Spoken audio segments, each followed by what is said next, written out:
fa ang alongata ang abalumalau ata-ata aote atutali mai iloy mata solai niyo umafatianga aosio na maivainga e naunawi tau mafama mafa o ngafama ufaivalo filima iso me ile ainga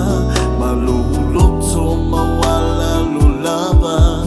alufangia oe etangata lo alufanauna mo oe e welive Joseph e manolo ida moe e tumo pea olo mato ulotoe ia so umolo wolanga tutoe olo malanga uwalu itawelo uolanga ina ia tumau ile fa'au le tanga e ola e fa'avavau uosau ni mai niva e la upele tatou toe feilo ai ai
Ela upele